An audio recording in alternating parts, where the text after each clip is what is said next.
हजरत उमर का पांव जाहिर हुआ, नबी का पांव क्यों नहीं जाहिर हुआ? अगर नबी का पांव जाहिर हो जाता तो कयामत आ जाती। अल्लाह ने नबी के पांव को जाहिर नहीं किया, उमर के पांव को जाहिर किया, ताकि अंधों को पता चल जाए, दुनिया के पागल कुत्तों को पता चल जाए, बदअकीदों को पता चल जाए कि जब नबी का गुलाम नबी के बगल में रहकर 70 बरस के बाद सलामत है, को मिट्टी ना खा सकी। अरे जब गुलाम का ये मर्तबा है तो मेरे महबूब का मर्तबा क्या होगा, मेरे रसूल का मर्तबा क्या होगा, मेरे रसूल की शान क्या होगा। हमने आपको दुनिया में जैसे रसूल बनाकर भेजा, नबी बनाकर भेजा, वैसे ही आपको शाहिद बनाकर भेजा, मुबश्शिर बनाकर भेजा, नजीर बनाकर भेजा। रब फरमाता है रसूल हमने दुनिया में आपको शाहिद बनाकर भेजा। शाहिद का माना दो है, ऐसे तो और भी हो सकते हैं, लेकिन दो माना जाहिर है।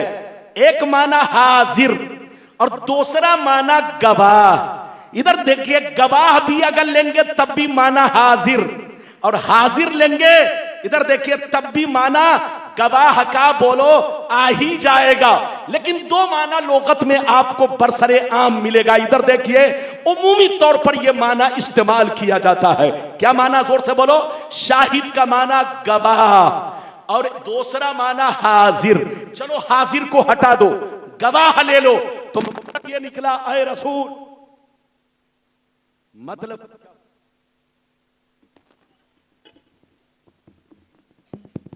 मतलब ये निकला, इधर देखिए, मतलब ये निकला मेरी सांस तो बाकी है, माइक की सांस टूट रही है। अरे बोलो, इसीलिए आवाज छूट रही है। अरे बोलो, इजाजत है। इधर देखिए तो मेरी तरफ देखिए, शाहिद का माना क्या लीजिए, मानकर चलो, जोर से बोलो। अरे बोलो गवाह, जोर से बोलो, क्या माना लो, गवाह। मेरी तरफ देखिए तो मतलब ये निकला ऐ रसूल। इधर देखिए अल्लाह फरमाता ऐ रसूल हमने आपको दुनिया में क्या बनाकर भेजा, उम्मत का गवाह। अरे बोलो, अच्छा ये बताओ गवाह कौन बनेगा? इधर देखिए एक मिसाल देना चाहता हूं। मानकर चलिए किसी ने किसी का मर्डर कर दिया, कत्ल कर दिया, पुलिस आई पकड़ के ले गई, जेल पहुंचा, जेल से कहां पहुंचा, जल्दी बोलो, कोर्ट। जैसे कोर्ट में पहुंचा, इधर देखिए वकील ने जज से कहा सर ये कातिल है, इसको सजा मिलनी चाहिए। जज ने कहा कोई प्रूफ, कोई सबूत? कहा हां सर मेरे पास 3 गवाह है, 3 गवाह। जज ने कहा गवाहों को पेश करो।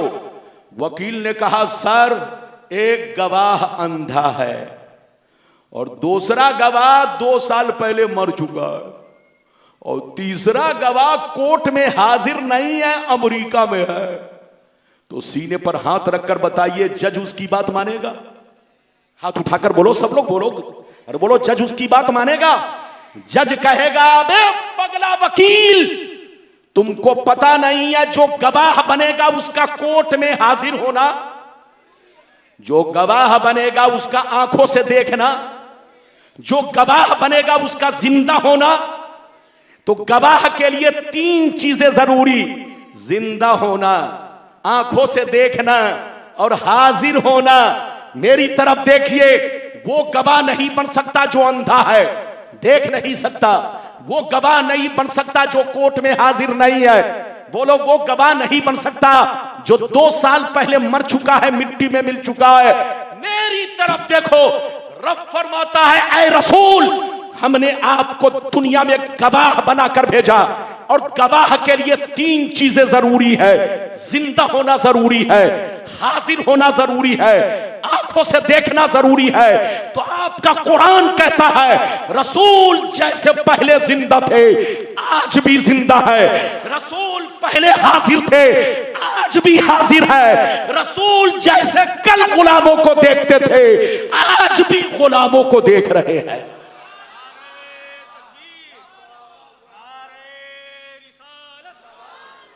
हाजिर भी हैं और हाथ उठाकर बोलो, और बोलो हाजिर भी हैं और नाजिर हाजिर का माना मौजूद। मौत तो आई, अरे बोलो, मौत का कोई इनकार नहीं कर सकता। इधर देखिए, मौत का कोई इनकार नहीं कर सकता, जो इनकार करे वो काफिर है, काफिर। लेकिन इधर देखिए, नबी की शान ये है कि उनकी मौत सिर्फ एक पल के लिए होती है, एक आन के लिए होती है। कुल्लो नफ्सिन जायक़तुल मौत पर उनका अमल होते ही फिर वो वैसे ही कब्रे अनवर में जिंदा कर दिए जाते हैं जैसे पहले थे। शाह अब्दुल हक मुहद्दिस देहलवी फरमाते हैं कि नबी कब्र में उसी शरीर, उसी बदन के साथ, जैसा बदन दुनिया में था वही बदन, वही शरीर के साथ, उसी जिस्म हकीकी दुनियावी के साथ कब्र में जिंदा है। अपने गुलामों को देखते भी हैं, गुलामों की सुनते भी हैं। इजाजत दीजिए तो अब वो हदीस सुना दूं कि नबी कब्र में जिंदा है या नहीं। अरे बोलो इजाजत है। फिर तीसरा वादा, जल्दी जल्दी सुनो, सारा मजमा हाथ उठाकर बोलो सुभान अल्लाह, और जोर से बोल दो सुभान अल्लाह, और जोर से बोलो सुभान अल्लाह। माशाअल्लाह, गौर से सुनो, अल्लाह अल्लाह। बुखारी शरीफ जिल्दे अव्वल जनाजा का बयान, सफा नंबर 186। अन हिशाम बिन उर्वा रदियल्लाहु तआला अन्हुमा क़ाल लम्मा सक़ता अलैहिमुल हाइद फी ज़मानिल वलीद बिन अब्दिल मलिक अख़ज़ू फी बिनाई फबदत लहुम क़दमुन फफ़ज़ऊ वज़न्नु अन्नहा क़दमुन नबिय्य सल्लल्लाहु अलैहि वसल्लम फमा वजदू अहदन यअलमु ज़ालिक हत्ता क़ाल लहुम उर्वा ला वल्लाह मा हिया क़दमुन नबी मा हिया इल्ला क़दमु उमर। जोर से बोल दो सुभान अल्लाह। इजाजत है, इजाजत है। इधर देखिए, मैंने बहुत शानदार हदीस सुनाई। किस किताब की? अरे जोर से बोलो, किस किताब की? बोलिए चचा, किस किताब की? डॉक्टर साहब बताइए, आप तो बता दीजिए किस किताब की? बुखारी। अरे बोलो, किस किताब की? बुखारी शरीफ। जब हम लोग पढ़ते हैं तो ईमान संवर जाता है। क्या संवर जाता है? और वो लोग जब बुखारी पढ़ते हैं तो 300 डिग्री बुखार चढ़ जाता है। कितना? अब आप सीने पर हाथ रखकर बताओ, जिसके दिमाग पर 300 डिग्री बुखार चढ़ जाए उसको क्या समझ में आएगा कि सामने ताजमहल है कि गड्ढा है? वो तो शराबी की तरह लड़ खड़ा रहेगा। इन लोगों पर दौलत का भूत सवार है। जो मन में आया यहूदी और नसरानी की तरह बोलने लगे, आए बाएं। ये भी नहीं देखा कि कौन जात है। अरे बोलो, वो किसकी जात है? कसम खुदा, तौबा करो, तौबा। होश में रहो, होश में। बोलना है गुलाम रब्बानी के खिलाफ बोलो, बोलना है मौलाना अफजल साहब के खिलाफ बोलो, बोलना है गुलाम गौस के खिलाफ बोलो, बोलना है आपके खिलाफ बोलो, लेकिन नबी के खिलाफ बोलना अपनी जहन्नम खरीदना है, आकबत बर्बाद करना है। मैंने अभी आपको हदीस सुनाई, कसम खुदा कलेजा हिल जाएगा। बच्चे को जल्दी बैठाइए, सुनिए। इधर देखिए, इधर देखिए, मेरी तरफ देखिए। बहुत शानदार हदीस। हजरते हिशाम बिन उर्वा रदियल्लाहु ताला अन्हु फरमाते हैं, इधर देखिए, जब मेरे नबी के रौजा शरीफ की दीवार गिर पड़ी। क्या गिर पड़ी? दीवार क्यों गिरी? कमजोरी की वजह से। यानी वो बहुत कमजोर हो चुकी थी, बहुत पुरानी दीवार हो चुकी थी। तो कमजोरी की वजह, यानी कमजोर होने की वजह से नबी के रौज़ाए बोलो अनवर की दीवार गिर पड़ी। जब गिर पड़ी तो अब्दुल मलिक का जमाना था। अब्दुल मलिक बादशाह गुजरा। ये कब बादशाह बना? 86 हिजरी में। कब बना? जोर से बोलो। 86 या 87 हिजरी में, यानी बिल्कुल पहली सदी के आखिर में वो बादशाह बना। जैसे उसको खबर मिली कि आका अलैहिस्सलाम के रौजा शरीफ की दीवार गिर पड़ी है, तो उमर बिन अब्दुल अजीज को लिखा, मैं तुम्हें मदीने का गवर्नर बना रहा हूं, तुम जाओ मदीना पहुंचकर सबसे पहले नबी अलैहिस्सलाम के रौजा शरीफ की मरम्मत करवाओ, फिर से तामीर करवाओ और अच्छे अंदाज में तामीर करवाओ, ताकि बहुत दिनों तक ये दीवार कायमो दायम रहे, दुनिया की कोई ताकत इसे ना हिला सके। गौर से सुनिए, उमर बिन अब्दुल अजीज मदीना पहुंच गए, मजदूरों को इकट्ठा किया, कहा बुनियाद खोदो, मलबा हटाओ। मजदूरों ने बुनियाद खोदना शुरू किया। जब बुनियाद खोदने लगे तो मलबा चारों तरफ पड़ा था, कब्रें ढक चुकी थी। अरे बोलो कब्रें। अच्छा एक बात आपको बता दूं, नबी के रौजा शरीफ में 3 मजार शरीफ है। बोलो नबी के रौजा शरीफ में क्या मजार शरीफ, हाथ उठाकर बोलो। 3 मजार किनका किनका बोलो। एक मेरे प्यारे नबी का, दूसरा मजार शरीफ सिद्दीक अकबर का, तीसरा मजार शरीफ बोलो फारूक आजम का। जब मजदूर बुनियाद खोदने लगे तो मलबा चारों तरफ पड़ा था, कब्रें ढक चुकी थी। मजदूर को अंदाजा ना हो सका कि कब्र शरीफ का हिस्सा कहां से कहां तक है। वो खोदते खोदते, मिट्टी की खोदाई करते करते पांव के करीब पहुंच गए। जैसे पांव के करीब पहुंचे, फबदत लहुम कदमुन, अचानक पांव जाहिर हुआ, पांव चमकने लगा। ऐसे चमकने लगा जैसे शीशा चमकता हो, ऐसे चमकने लगा जैसे सूरज चमकता हो, ऐसे चमकने लगा जैसे चांद चमकता हो, ऐसे चमकने लगा जैसे हीरे मोती चमकते हो। गौर से सुनिए, जैसे लोगों ने देखा कि अल्लाह पांव चमक रहा है, बिल्कुल लग रहा है कि कोई आराम से अंदर सो रहा है, सबके सब घबरा कर पीछे हट गए और आपस में बहस करने लगे। कोई कह रहा है नबी का कदम है, कोई कह रहा है सिद्दीक का कदम है, कोई कह रहा है उमर का कदम है, लेकिन कोई सही तौर पे पहचान नहीं रहा था। अचानक हजरत उर्वा को खबर पहुंच गई, जो ताबईन में से है, उनको खबर पहुंची। वो अपना सारा काम धाम छोड़ करके रौज़तुन नबी की बात, रौज़तुन नबी सल्लल्लाहु अलैहि वसल्लम के पास पहुंचे।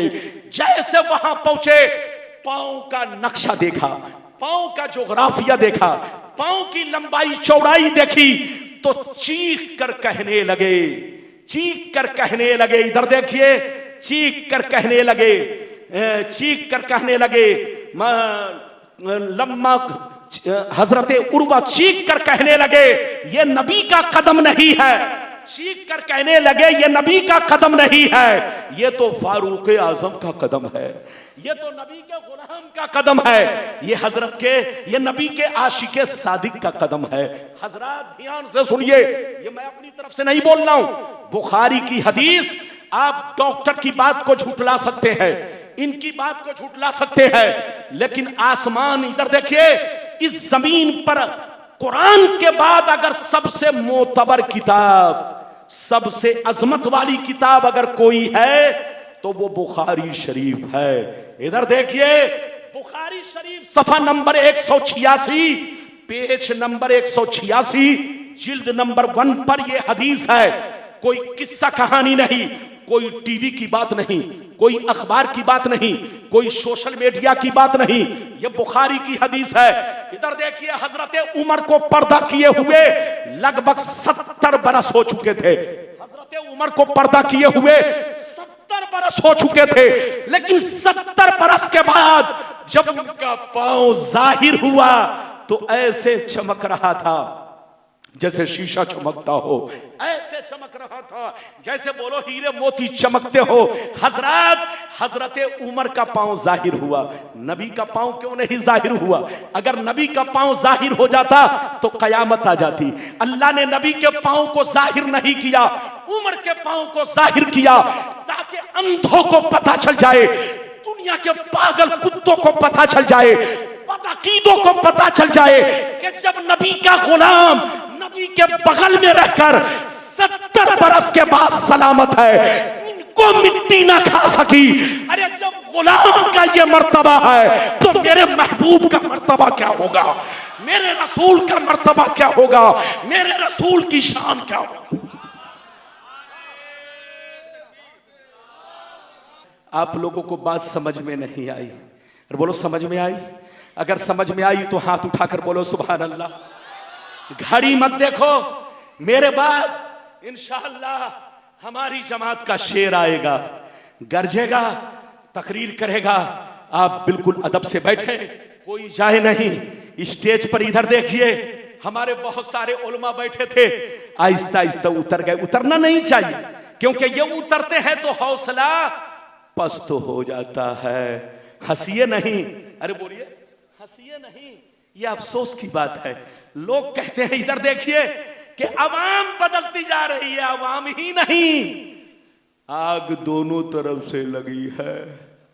अरे बोलो, आग दोनों तरफ से लगी है। अवाम भी बदल रही है तो मौलवी भी बदल रहे हैं, दोनों को। अरे बोलो सही बोलो, बोलो जिंदगी गुजारने की जरूरत है। अल्लाह आपको, हमको, सबको नेक अमल की तौफीक दे, हिदायत दे। इजाजत दीजिए तो एक और प्यारी हदीस, सिर्फ नबी कब्र में जिंदा नहीं, कब्र में नमाज भी पढ़ते हैं, अजान भी होती। अरे बोलो कब्र में नमाज भी पढ़ते हैं, जोर से बोलो, कब्र में नमाज भी पढ़ते हैं, अजान भी होती है। इधर देखिए, मौत तो आई, लेकिन उनकी मौत में, हमारी मौत में आसमान और जमीन से ज्यादा का फर्क है। हम मरते हैं तो मिट्टी खा जाती है, लेकिन नबी की शान ये है कि वो कब्र में जिंदा है, नमाज भी पढ़ते हैं, बोलो अजान भी होती है। इजाजत दीजिए तो हदीस सुनाऊं, एक नहीं बहुत है, एक नहीं बहुत है, लेकिन मुझको सारा वादा निभाना है तो सब पे कुछ कुछ सुनाऊंगा। इजाजत है, लेकिन ऐसे नहीं सुनाऊंगा। एक भी हाथ नीचे न रहे, हाथ उठाकर बोलो सुभान अल्लाह, और जोर से बोल दो सुभान अल्लाह, और जोर से बोलो सुभान अल्लाह। माशाअल्लाह, गौर से सुनो, मिशकात शरीफ, जोर से बोलो मिशकात शरीफ, जिल्दे सानी, बाबुल करामात, सफा नंबर 545, सफा नंबर 545। अन सईद बिन अब्दुल अजीज रदियल्लाहु तआला अन्हु क़ाल लम्मा कान अय्यामुल हर्रा लम युअज़्ज़न फी मस्जिदिन नबी सल्लल्लाहु अलैहि वसल्लम सलासन वलम युक़म वलम यबरा सईद इब्न मुसय्यिब वकान ला यारिफु वक्त सलात इल्ला बिहमहमतिन यस्मऊहा मिन कब्रिन नबी सल्लल्लाहु अलैहि वसल्लम। जोर से बोल दो सुभान अल्लाह। बहुत शानदार हदीस, कलेजा दहल जाएगा। जबरदस्ती तकरीर नहीं, जो वादा किया है वो वादा पूरा करूंगा। और ये वादा इसलिए किया ताकि जो खिदिरपुर के लोग बदलते जा रहे हैं, कम से कम उनकी अपने घर वापसी हो जाए। अरे बोलो हाँ, जैसे सुन्नी थे, जोर से बोलो, वैसे सुन्नी बनकर रहे। चचा पेट मत सोहलाइए, सीना सोहलाइए। अरे बोलिए इजाजत है? पेट वो सोहलाता है जो कलकत्ता की बिरयानी खाता है, और सीना वो सोहलाता है जो नबी के इश्क में मचलता है। तो पेट मत सोहलाइए, वरना दुनिया कहेगी चच्चा बिरयानी खा के बैठे हैं। अरे बोलो इजाजत है? अरे जोर से बोलो इजाजत है? इजाजत है तो बहुत शानदार हदीस मैंने अभी आपको सुनाई।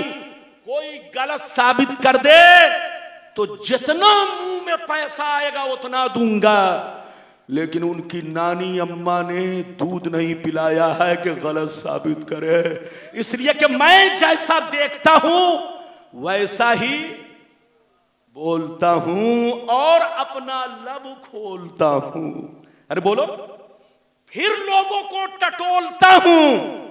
अरे जोर से बोलो, लोगों को टटोलता हूं। इजाजत है? मतलब सुनिए, कलेजा हिल जाएगा। सईद बिन अब्दुल अजीज कहते हैं कि जब यजीदियों ने मदीना पर हमला किया, कहां हमला किया? जिन यजीदियों ने फातिमा ज़हरा के बेटों को शहीद किया, जिन यजीदियों ने सैयदना इमाम हुसैन के पूरे खानदान को बेदर्दी के साथ करबला के मैदान में 3 दिन का भूखा प्यासा रखा। जिन जालिम यजीदियों ने हजारों मुसलमानों का कत्लेआम किया, उन्हीं जालिम यजीदियों ने करबला के वाकया के बाद, बोलो करबला के, जब यजीद की बैअत लोगों ने तोड़ना शुरू कर दिया, मक्के और मदीने के लोगों ने यजीद के खिलाफ सड़कों पर एहतजाज करना शुरू कर दिया, तो जानते हैं यजीद बिल्ली की तरह खिसिया कर अपने फौज को हुक्म दिया कि जाओ मक्के पर चढ़ाई करो, मदीने पर चढ़ाई करो, जो मेरी बैअत तोड़े उसको सीधे कत्ल करो, उससे जंग करो, उससे लड़ाई करो। यजीदी फौजियों ने मक्का पर जुल्म ढाया, काबा की बेहुरमती की दास्तान पढ़ लीजिए। मदीना पर जुल्म ढाया, मदीने की पाक दामन औरतों के साथ बदसलूकी की। मदीना शरीफ की मस्जिद नबवी में 3 दिन तक घोड़े बधवाए, घोड़ों से मस्जिद नबवी में पखाना पेशाब करवाया। 3 दिन तक उस मुकद्दस मस्जिद में अजान तक बंद रही, नमाज तक बंद रही। मुसलमान डर के मारे घर से नहीं निकले। 3 दिन तक मस्जिद नबवी में सन्नाटा रहा। इधर देखिए, मस्जिद नबवी में सन्नाटा रहा, कोई नमाज पढ़ने नहीं आया, कोई अजान देने नहीं आया। हजरते, इधर देखिए, हजरते सईद बिन मुसैयब 3 दिन तक मस्जिद के एक कोने में, इधर देखिए, भूखे प्यासे यजीदी फौजियों के डर से एक कोने में छुपकर 3 दिन तक भूखे प्यासे रहे, बाहर नहीं निकले। उनका कहना है कि कोई नमाज तो नहीं पढ़ने आता, अजान देने तो नहीं आता, लेकिन अकेला मैं मस्जिद में था, मस्जिद में कभी मैंने नमाज नहीं छोड़ी। हर तरफ घोड़े बंधे, लेकिन एक कोने में रौज़ाए रसूल से लगकर मैं नमाज पढ़ता था। लेकिन नमाज कैसे पढ़ता सुनिए, वो फरमाते हैं कि मैंने 3 दिन तक नमाज इस तरह पढ़ी। किस तरह पढ़ी सुनिए, वो फरमाते हैं कि मैंने 3 दिन तक नमाज इस तरह पढ़ी। इधर देखिए, वो फरमाते हैं मैं बाहर नहीं निकलता कि सूरज को देखकर वक्त का अंदाजा लगा लूं, रात में भी नहीं निकलता कि तारों को देखकर वक्त का अंदाजा लगा लूं। मैंने 3 दिन तक नमाज इस तरह पढ़ी, वक्त को इस तरह पहचाना। किस तरह सुनिए, वो फरमाते हैं जब जब नमाज का वक्त होता, नबी की कब्र से आजान की आवाज आती। वो फरमाते हैं कि 3 दिन तक कोई नमाज पढ़ने नहीं आया, अजान देने नहीं आया, मस्जिद में कोई नमाज पढ़ने नहीं आया, अजान देने नहीं आया, मस्जिद में सन्नाटा रहा, मैंने नमाज नहीं छोड़ी। वो फरमाते हैं मैंने 3 दिन तक जो वक्त को पहचाना, इस तरह पहचाना, जब जब नमाज का वक्त होता, नबी की कब्र से आजान की आवाज आती। उसी अजान को सुनकर मैं हर वक्त की नमाज, जोहर का वक्त होता तो नबी की कब्र से अजान की आवाज आती, असर का वक्त होता नबी की कब्र से अजान की आवाज आती, मगरिब का वक्त होता नबी की कब्र से आहिस्ता आहिस्ता अजान की आवाज आती। उसी को सुनकर मैं वक्त पहचानता और अपनी नमाज अदा करता। इस हदीस से 2 बातें मालूम हुई, नबी कब्र में जिंदा ही नहीं, जिंदा होने के साथ साथ नमाज भी पढ़ते हैं, अजान भी होती है। इधर देखिए, मेरे मुस्तफा जैसे पहले थे उससे भी अच्छे अंदाज में, बेहतर अंदाज में, उसी जिस्म हकीकी दुनियावी के साथ कब्र अनवर में जिंदा है। हम गुलामों को देखते हैं, हम गुलामों की सुनते हैं। कई वादा पूरा किया, जोर से बोलो, 3 या 4? वक्त है? अरे बोलो वक्त है। अगर वक्त है तो जल्दी से 5वां वादा 10 मिनट में और 6वां वादा 10 मिनट में, 20 मिनट में तकरीर खत्म। इजाजत है? चचा मियां को देखिए, अल्लाह, पानी ऐसे पी रहे हैं जैसे लगता है सबसे ज्यादा प्यासे हमारे चचा हैं। बताइए, आजकल माहौल बहुत उल्टा चल रहा है। जो भूखा है उसको खाने को नहीं मिलता, और जिसका पेट भरा है उसी के सामने मुर्गा रखा है। अरे बोलिए, तकरीर मैं कर रहा हूं, प्यास मुझको लग रही है, लेकिन चच्चा पानी का जाम पी रहे हैं। अरे बोलिए नहीं, लेकिन अभी आप बचा के रखिए। इजाजत है? जल्दी बोलो, इजाजत है? अगर इजाजत है तो मैं आपसे चौथा वादा पूरा करूं, फिर पांचवा तकरीर खत्म। इधर देखिए, आखिरी में जो वादा किया था उसको आखिरी में ही जाने दीजिए। इधर देखिए चौथा वादा नबी, इधर देखिए चौथा वादा कि मुसलमानों में 73 फिरके क्यों होंगे? अरे बोलो, 73 फिरके क्यों होंगे? बच्चे को बैठाइए। ए बच्चा, मेरी नजर सबको देख रही है, आप ऐसे सर उठा रहे हो जैसे न्योला उठाता है। अरे बोलिए, अदब से बैठिए। मैं जब, इधर देखिए, तकरीर जब सुनिए तो अदब से, इज्जत से। मैं खिदिरपुर कलकत्ता के मुसलमानों को मुबारकबादी पेश करता हूं। कसम खुदा, आज भी मुसलमान बेदार है, लेकिन मुसलमानों को बेदार करने वाले की जरूरत है। अरे बोलो, हमारा भाई आज भी जिंदा है, लेकिन जिंदा करने वाला चाहिए। लेकिन जिंदा करने वाला पहले ही से बेहोश हो चुका है, तो वो क्या दूसरों को होश में लाएगा? अरे बोलो, इजाजत है? इजाजत दीजिए तो चौथा वादा पूरा करूं। डॉक्टर साहब, इजाजत है? अरे बोलिए, इजाजत है? हाँ, मेरी नजर आपको भी देख रही है। आप ये मत सोचिएगा कि रब्बानी साहब तकरीर के बाद दवा के लिए आएंगे, नहीं। अल्लाह ने मुझको, अल्हम्दुलिल्लाह, मेरे महबूब ने मुझको तंदुरुस्त बनाया है। अरे बोलो आमीन, जोर से बोलो। मेरे महबूब ने मुझको तंदुरुस्त बनाया है, और मेरी दुआ है कि मेरा महबूब सबको तंदुरुस्त रखे। बोलो आमीन। अरे जोर से बोलो आमीन। इजाजत दीजिए तो चौथा वादा, कसम खुदा, अगर इस हदीस को सुन लेंगे तो दूध का दूध, पानी का पानी, आप आपस में लड़ना बंद कर देंगे और सोचेंगे चलो अपने घर वापिस चले। इजाजत है?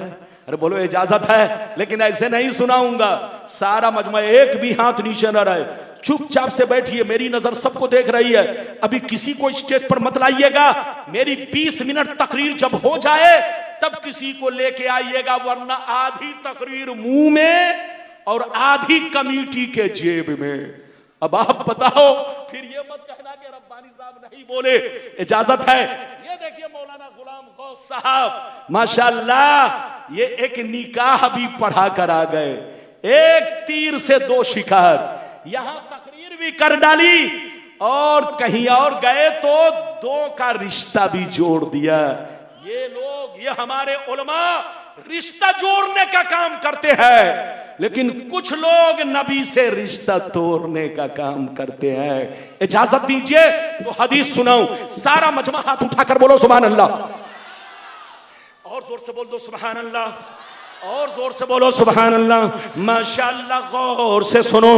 मिशकात शरीफ जिल्दे अव्वल बाबुल एहतिसाम सफा नंबर 30 की हदीस सुनो। अन अब्दुल्लाह इब्ने उमर रदियल्लाहु तआला अन्हु क़ाल क़ाल रसूलुल्लाह सल्लल्लाहु तआला अलैहि वसल्लम ला यातियन्ना अला उम्मती कमा अता अला बनी इस्राईल हज़वन नाल बिन नाल हत्ता इन कान मिनहुम मन अता उम्महु अलानिया लकान फी उम्मती मन यसनउ ज़ालिक व इन बनी इस्राईल तफर्रक़त अला सिनतैन व सबईन मिल्ला व तफ्तरिक़ु उम्मती अला सलासिन व सबईन मिल्ला कुल्लुहुम फिन्नार इल्ला मिल्लतन वाहिदा। क़ालू मन हिया या रसूलल्लाह फ़क़ाल मा अना अलैहि व अस्हाबी। जोर से बोल दो सुभान अल्लाह। इधर देखिए, जो हदीस अभी मैंने आपको सुनाई, आगे तो आइए हजरत लोग थोड़ा सा, अरे बोलिए इजाजत है? इधर देखिए, जो हदीस अभी मैंने आपको सुनाई, एक टुकड़ा इसी हदीस का सारे लोगों ने आपको सुनाया। सारे लोग का मतलब हमारी जमात के लोग नहीं। हमारी जमात के लोग कटपीस नहीं सुनाते, वो लोग कटपीस आगे भी छोड़ दिया है, पीछे भी छोड़ दिया, बीच का थोड़ा सा हिस्सा लेकर सुना दिया। कौन लोग, नाम नहीं लूंगा, इधर देखिए। लेकिन हमारे उलमा पूरी हदीस सुनाते हैं और आपको नतीजे तक पहुंचाते हैं। और आपका गुलाम रब्बानी भी कटपिस नहीं, मुकम्मल हदीस सुनाता है। सुना दिया ताकि दूध का दूध, पानी का पानी, बिल्कुल अदब से सुनिए। इस हदीस को सुनिएगा तो आप तौबा करेंगे और नमाज की पाबंदी करेंगे, सुन्नी बनकर रहेंगे, मसलके आला हजरत के झंडे के नीचे रहेंगे। इजाजत दीजिए तो अब हदीस का मतलब बयान करूं। मतलब सुनिए, नबी ने इरशाद फरमाया, आका ने इरशाद फरमाया कि मेरी उम्मत पर वो जमाना जरूर आएगा, मेरी उम्मत पर वो जमाना जरूर आएगा जैसा बनी इसराइल पर आया, जैसा यहूदी और नसरानी पर आया, जैसा बनी इसराइल पर आया। जो काम उन लोगों ने किया वो काम मेरी उम्मत के लोग करेंगे। जो हाल उनका था वही हाल मेरी उम्मत का होगा। अगर उसने अपने मां के साथ बदफेली की होगी तो मेरी उम्मत में भी कोई ऐसा जरूर होगा जो इस काम को अंजाम देगा।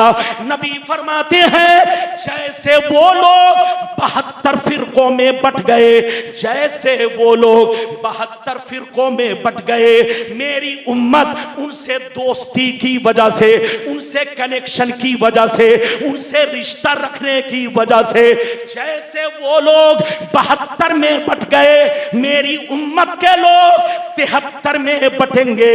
एक फिरका जन्नती, 72 जहन्नमी।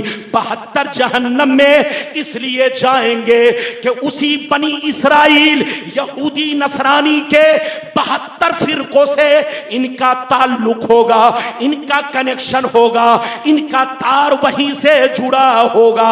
नबी फरमाती है एक फिरका जन्नती होगा, लाख आंधियां चले, लाख तूफान आए, लाख समाना रंग बदले, लेकिन वो फिरका हमेशा मेरे रास्ते पर, सहाबी के रास्ते पर कायम रहेगा।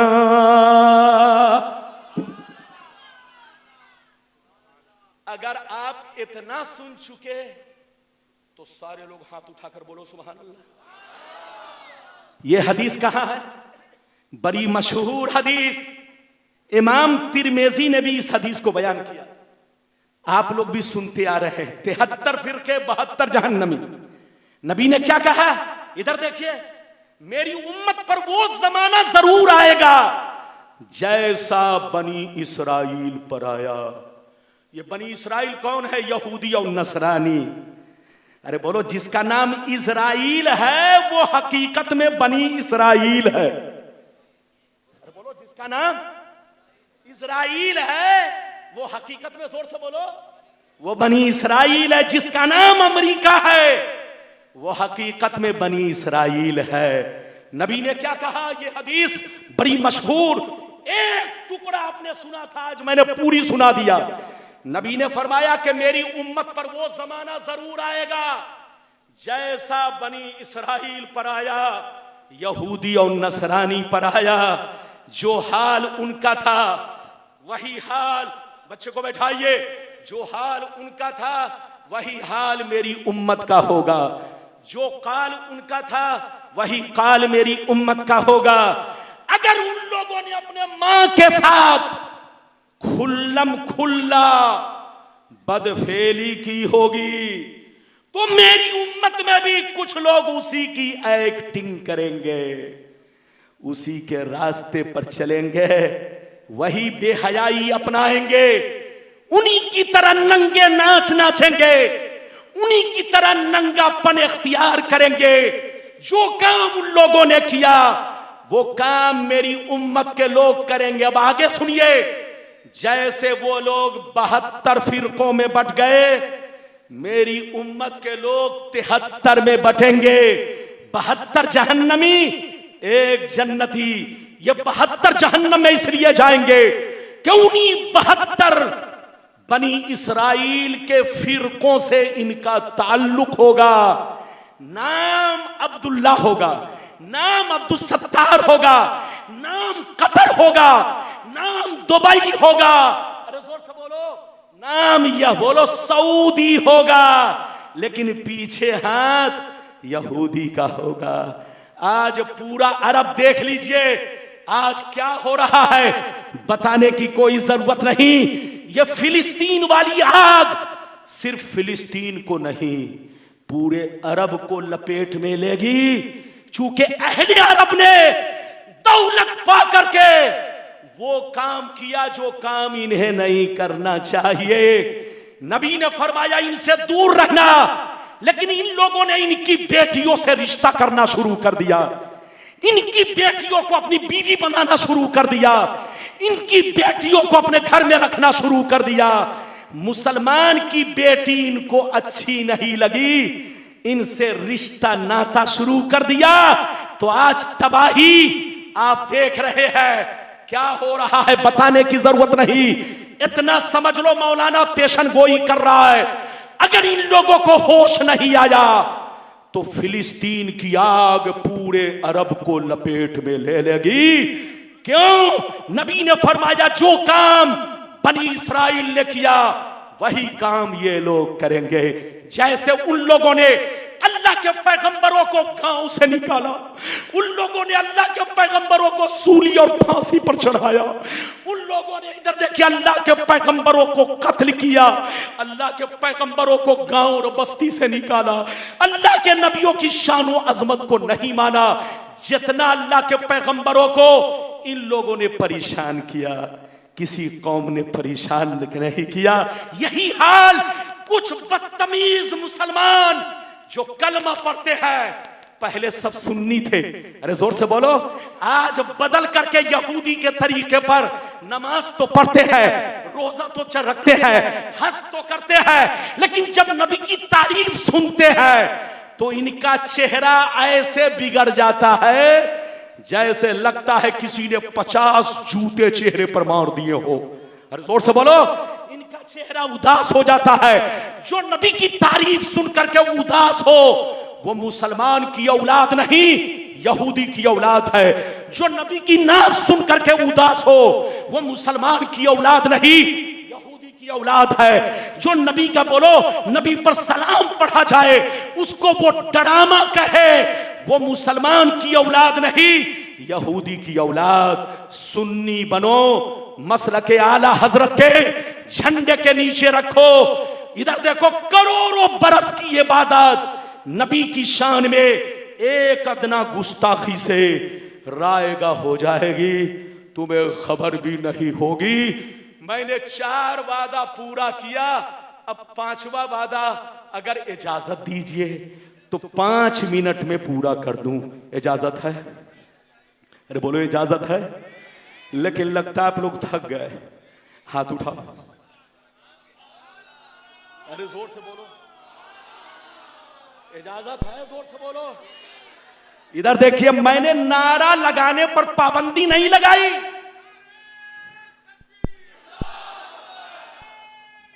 तो आप भी तो सांस लेने का मौका मिल जाता कभी।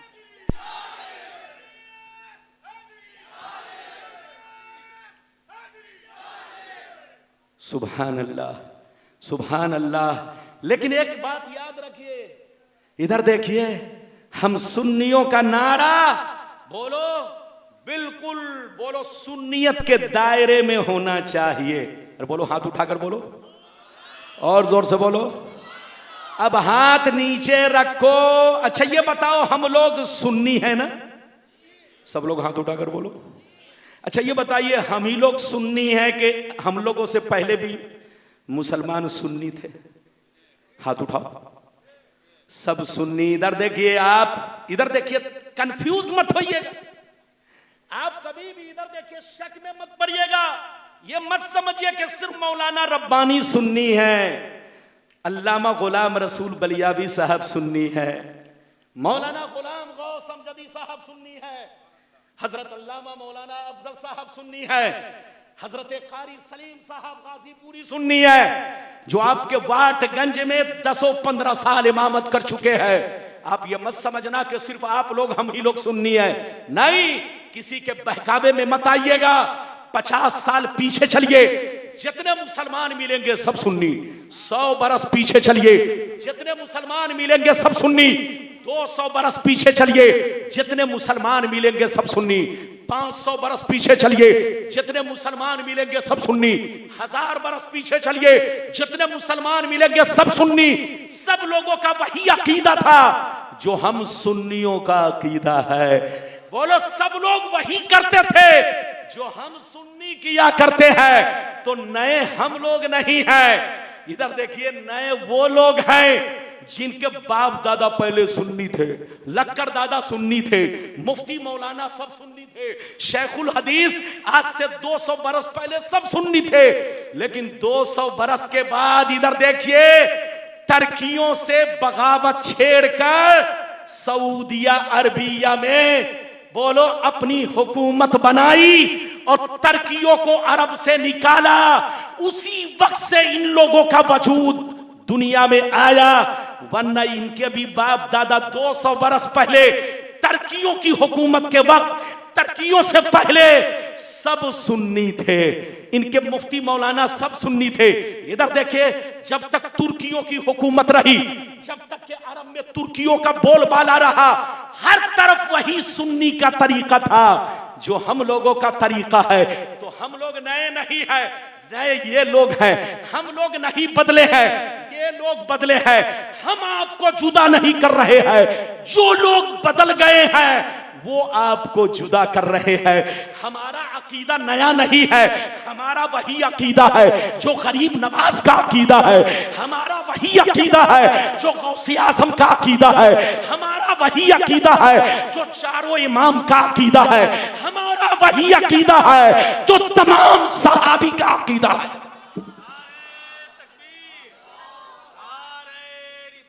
ये क्या बन कर रही है? हाथ उठाकर बोलो।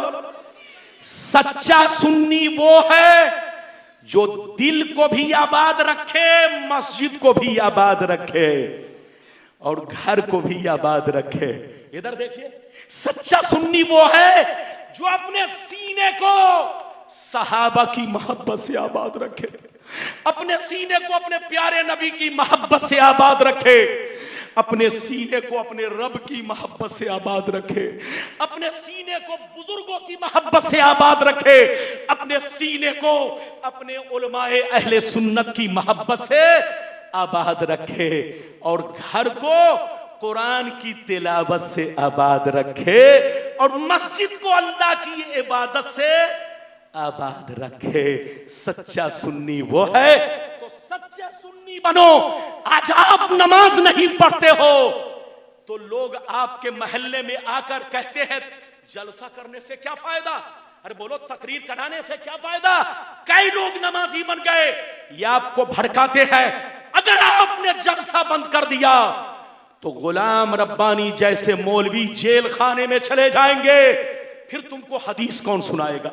अरे जोर से बोलो, कुरान कौन सुनाएगा? ये हमारे उलमा आपके दरमियान रिश्ता है, रिश्ता एक रस्सी है, रस्सी जो रसूल तक ये रस्सी आपको पहुंचाती है। इधर देखिए, शर्त ये है अच्छे आलिमों की तकरीर सुनो। अरे जोर से बोलो, शर्त ये है अच्छे आलिमों की तकरीर सुनो। अच्छे आलिमों को बुलाओ जो दीन की बात करे, कौम का दर्द महसूस करे। अरे बोलो, मिल्लत का दर्द रखे। ऐसे खतीबों को बुलाओ। इजाजत है? इजाजत दीजिए तो 5 मिनट में आखिरी बात, क्योंकि मेरे शेर के आने का वक्त हो चुका है। अरे बोलिए, हाँ, अरे बोलिए। अल्लाह ताला जिसे चाहे नवाज दे। अल्लाह ताला जिसे चाहे, ये उसके करम की बात है। इजाजत है 10 मिनट आने वाले हैं। गुलाम गौस साहब कह रहे हैं शेर साहब आने वाले हैं, तो या तो कहिए तो तकरीर अब खत्म कर दूं। आखिरी वादा बच गया। अरे बोलो, अगर बच गया है, अगर आने में टाइम है 5 मिनट तो बोल दूं, इजाजत है? जल्दी बोलो इजाजत है। लेकिन ऐसे नहीं, सारा मजमा हाथ उठाकर बोलो सुभान अल्लाह, और जोर से बोलो। पांचवा वादा, इधर देखिए, पांचवा वादा मौलाना गुलाम गौस, अभी मोबाइल लोग दीजिए, 5 मिनट मेरी तकरीर सुनिए आप उलमा। इधर देखिए सब लोग, उम्मी का सही माना और मतलब क्या है? इधर देखिए, इधर देखिए। वैसे तो बहुत मतलब और माना है, लेकिन जो आम तौर से यूज किया जाता है वो मैं आप तक पहुंचाता हूं। इधर देखिए, अल्लाह ने नबी को कुरान में उम्मी कहा, तो यहां पर उम्मी का क्या मतलब है? क्या वो मतलब है जो हमारे लिए? अरे बोलो, क्या वो मतलब है जो हमारे लिए? इधर देखिए, अगर उम्मी आपको कहा जाए तो इसका मतलब जाहिल, आपको कहा जाए तो इसका मतलब जाहिल। मौलाना गुलाम गौस को कहा जाए तो इसका मतलब अनपढ़ जाहिल। गुलाम रब्बानी को कहा जाए तो इसका मतलब अनपढ़ जाहिल। मौलाना अफजल साहब को कहा जाए तो इसका मतलब अनपढ़ जाहिल। लेकिन सीने में हाथ रख के बताओ, क्या उम्मी का मतलब नबी के लिए भी यही माना किया जाएगा? कसम खुदा, उन लोगों ने यही मतलब बयान किया है। बोलो तौबा इस्तिगफार, अरे जोर से बोल माज़अल्लाह, अरे पढ़ो ला इलाहा इल्लल्लाह मुहम्मदुर रसूलुल्लाह। हजरत, उम्मी का ये मतलब इन लोगों ने निकाला जो शान नबुव्वत के खिलाफ है, जो शान रिसालत के खिलाफ है। अल्लाह अपने नबी का ऐब नहीं बयान कर रहा है, अपने नबी की शान व अजमत बयान कर रहा है। उम्मी होना ये मुस्तफा का मोजज़ा है, मोजज़ा। इधर देखिए, आपको कहा जाए उम्मी तो मतलब होगा अनपढ़, इनको कहा जाए उम्मी तो मतलब होगा अनपढ़। गुलाम रब्बानी को कहा जाए उम्मी तो मतलब होगा अनपढ़। गुलाम गौस साहब को कहा जाए उम्मी तो मतलब होगा अनपढ़। मौलाना अफजल को कहा जाए उम्मी तो मतलब होगा अनपढ़। आपको कहा जाए उम्मी तो मतलब होगा अनपढ़। लेकिन रसूल को उम्मी अल्लाह ने कहा तो इसका मतलब ये है कि जिनका इस दुनिया में कोई उस्ताज नहीं, बोलो जिनका इस दुनिया में कोई उस्ताज नहीं, सबका कोई ना कोई उस्ताज होता है। आपका कोई ना कोई उस्ताज है, हमारा कोई ना कोई उस्ताज है, लेकिन मेरे मुस्तफा का कोई उस्ताज नहीं। न तो जिब्रील उस्ताज है, न तो मीकाइल उस्ताज है, न तो इसराफील उस्ताज है, न कोई फरिश्ता उस्ताज है। इधर देखिए, अल्लाह जब किसी को नबी बनाता है तो उनका उस्ताज खुद अल्लाह होता है, उनका उस्ताज खुद अल्लाह होता है या कोई दूसरा नबी होता है। अल्लाह, बोलो, जब किसी को नबी बनाता है तो उनका उस्ताज खुद अल्लाह या दूसरा नबी।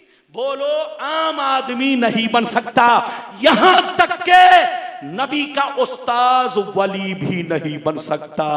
इधर देखिए, जब वली नहीं बन सकता तो ऐरे गैरे नत्थु खैरे कौन? इधर देखिए, कुरान में जो अल्लाह ने नबी को उम्मी कहा तो इसका मतलब यह है, ऐ मुस्तफा, आपकी वो शान है कि दुनिया में सबका कोई ना कोई उस्ताज है, आपका इस दुनिया में कोई उस्ताज नहीं, आपका उस्ताज सिर्फ अल्लाह है।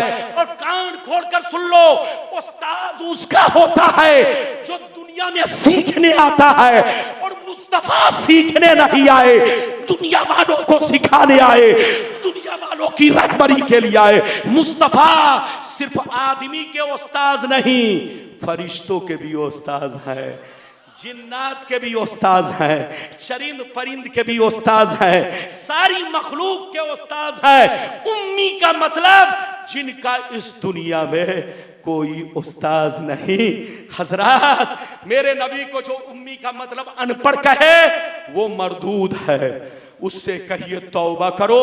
हदीस बाद में सुनाऊंगा, वक्त नहीं है इसलिए कि मौलाना लोग अब स्टेज पर आने लगे, लगता है। बोलिए, हमारे बलियाबी साहब तशरीफ ला रहे हैं, अब उनका वक्त है। मैंने जो वादा किया वो वादा पूरा किया।